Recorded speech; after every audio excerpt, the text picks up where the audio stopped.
So you think you know gumbo? Well, if you do, then you know that it's not just one recipe. In fact, you'll know that there's as many gumbo recipes as there are people and families along the Gulf Coast. And that's right, I said the Gulf Coast because it's not just found in South Louisiana. In fact, gumbos are found anywhere from Houston, Texas, all the way to Mobile, Alabama these days.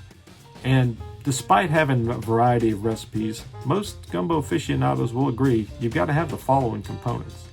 See, gumbo, for those who aren't familiar, is not quite a soup and it's not quite a stew. It's a liquid-based dish, but it's full of flavor and history.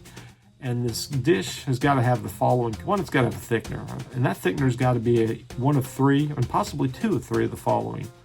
Okra, filet, which is the dried pulverized leaves of the sassafras tree, or roux, which is equal parts flour and oil. Once you get that base down, then you can add to it your trinity, and that has traditionally for the last 120 years been onions, bell pepper, and celery.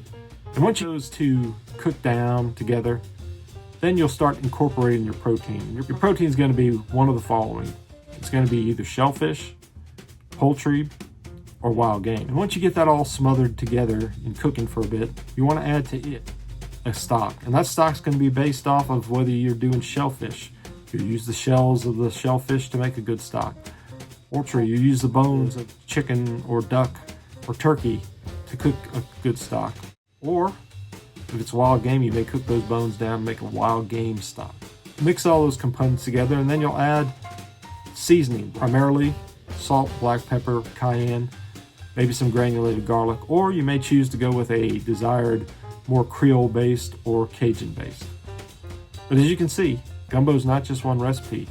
Those permutations can be mixed up in so many ways that you can come up with so many different varieties. So even in the same family, the same recipe, the gumbos are going to differ.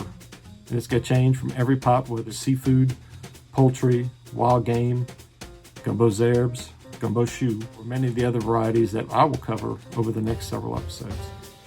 Modern gumbo is a map of the Gulf Coast in one bowl.